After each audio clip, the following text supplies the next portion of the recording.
Note to self, whenever the devil knows that you have great destiny, he will always seek to knock you off early before you reach the hope of your calling. I bet you there are many people in this room that have some childhood story that happened to you early in life because hell saw you coming and thought, if I don't pollute her, dilute her, or destroy her early, she will rise to the full potential of power. But the Bible said, no weapon formed against you shall be able to prosper. And every tongue that rises against you, God will condemn. I don't want nobody to praise it, but people who went through hell when they were young. And studies tell us that we move toward what's in our subconscious mind. Without even thinking about it, you're being pulled toward what you're saying. That's why it's so important to pay attention to what you're speaking over yourself. Other people may say things about you, but nothing is more powerful than what you say about yourself. That's a blessing, man. See, when I wake up, I don't have to go to work. I get to go to work. See, that's the difference, man. Some people have to go to work. I get to go to work. I don't have to. You know, I mean, I was doing this for years for no money, but through grace and mercy, you know, he just kept blessing me. And then, you know, I got other things I want to accomplish, you know. I'm not through. You know, I've been at this a long time, man. Like, I'm thinking about the end, you know. But all I want to do now is make enough money to change kids' lives. You know, my foundation is the most important thing. I'm going to do some stuff over here in Ghana, Botswana, and Joburg. Those are 3 cities I'm targeting for my foundation to come and change. You know, so that's what it is now. That's motivation. And then, you know, I'm a trailblazer, man. I got to show other people how to do it. You know, my job now is to show y'all how I did it. That's why I talk all the time about motivation. I talk more about motivation now than I do comedy. Because, you know, your career is what you paid for. Your calling is what you made. So I'm in the calling part of my life now. You know, I have to, like when you ask me a question, see, I can't just, like if I tell you, you got to write it down, I'm telling you how to make it. You have to do it. Now you can try to do it. If you could try to not do it, it's going to be hard. But so I always try to give people little pieces of wisdom because you're young. You know, everybody in this room, you want to be happy and you want to be successful. Everybody in here wants to be happy and successful. If you don't want to be happy and successful, there's something wrong with you. Most people want to be happy and successful. You just need the key. The how-to. That's my job, is to show you how to. Like if I give you one scripture that can change your life and I tell you Habakkuk 2 and 2, and then you don't follow that, that's not my fault.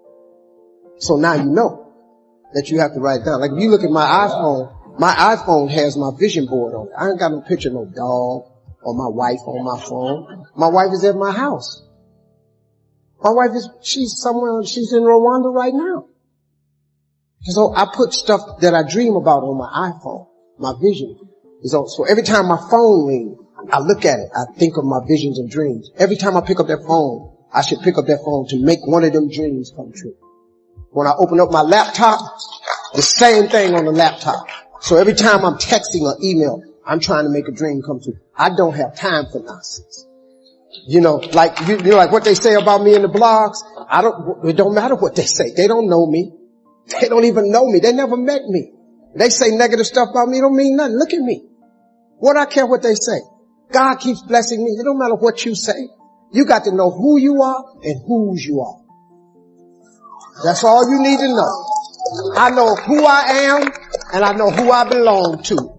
And that God of mine ain't gonna let nothing happen to me that I can't handle. So you might have to deny yourself something or do a trade-off. Do something that will offset it. The other thing is, start again.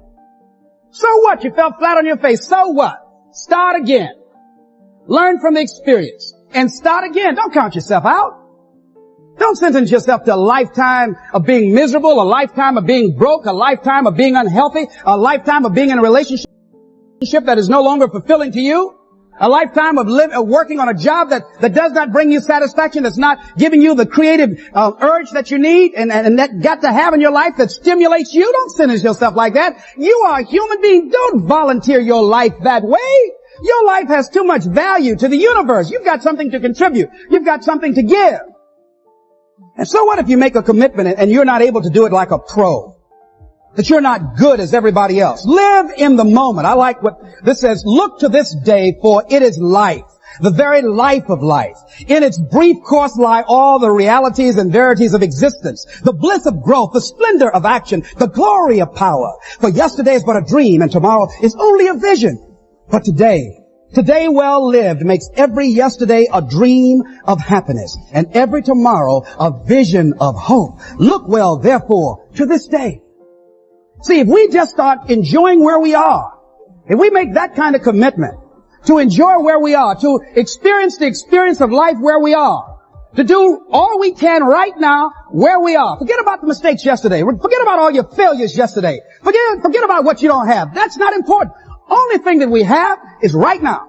Right now, right now. And I say that life is calling on you to call forth on that. The optimists, which I think one of the most positive groups in the world, they have something called the Optimist Creed, and it says promise yourself. I changed it to commit yourself, because I think that commitment has more power than promise. It says commit yourself to be so strong that nothing can disturb your peace of mind.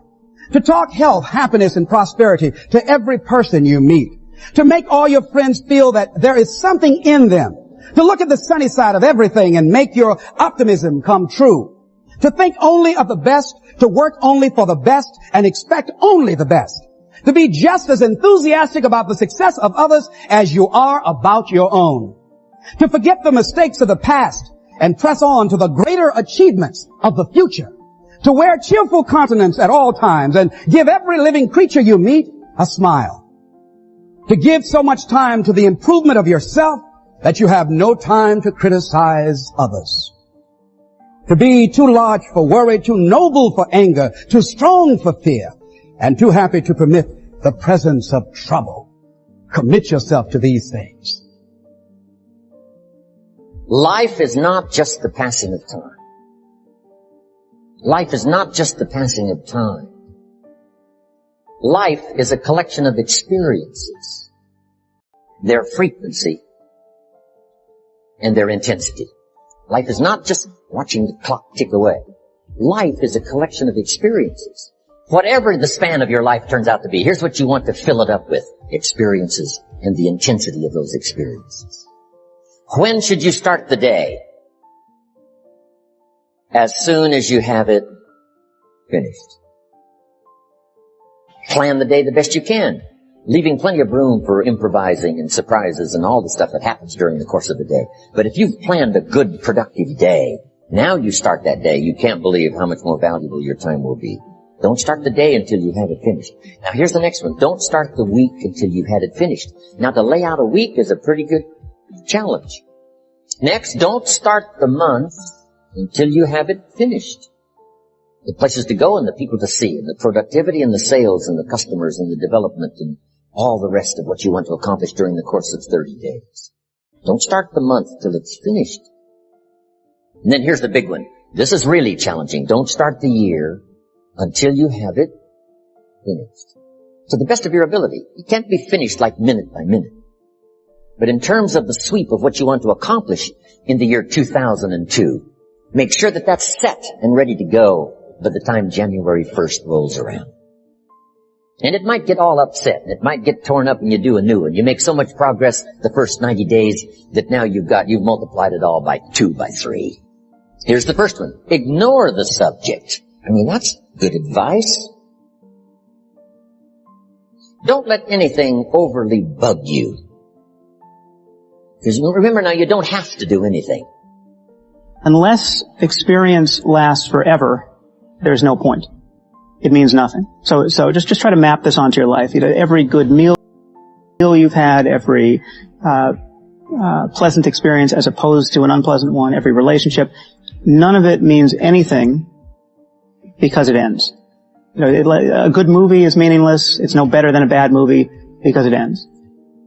This is a strange idea. This is unless we disappear into infinity with experience, there's no difference between the most sublime happiness and the most abject suffering. And I think when you actually try to connect with that intuition, it's strange and really is insupportable in our moment-to-moment experience. We care very deeply about the character of our experience. In fact, it's the only thing we can care about.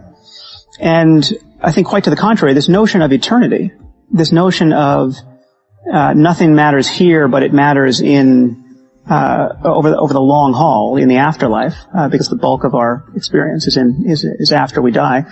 This religious idea actually robs life of its meaning. It doesn't bring meaning to life.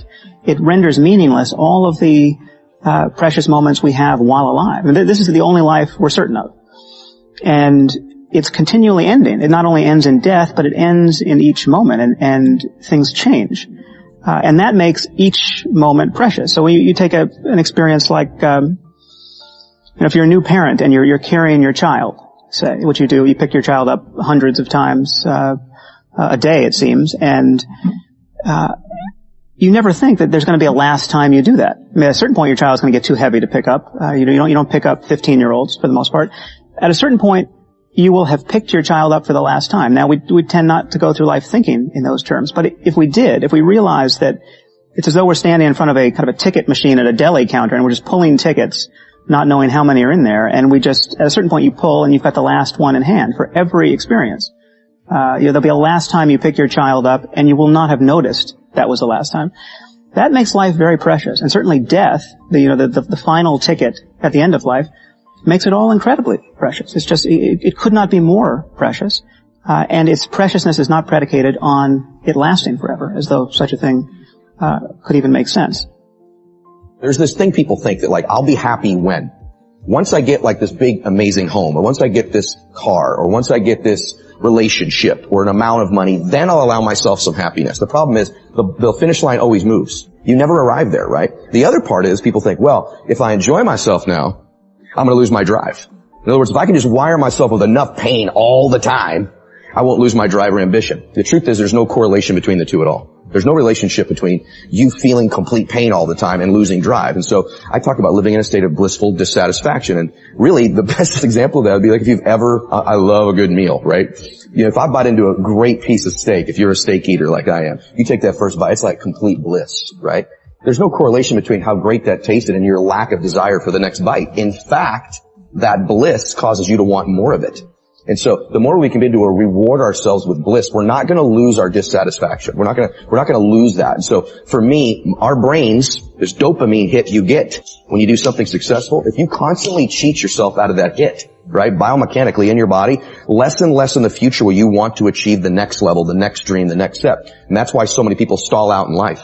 They got to a certain point and they cheated themselves out of the bliss, out of the celebration. It's important that we celebrate our wins. We celebrate our lives because it causes us to want the next bite. It keeps us hungrier, not the reverse. And so for me, I want to live in a state of being grateful and blissful now, not waiting for some future place or date that may never arise.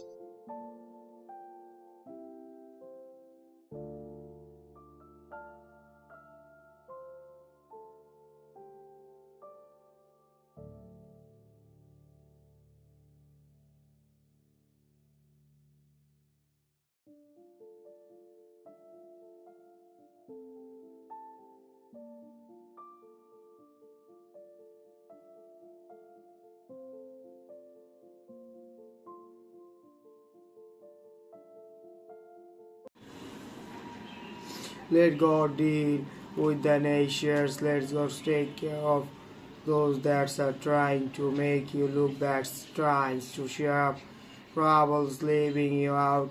Some people cannot handle your success. They were fine as long as you were at their levels.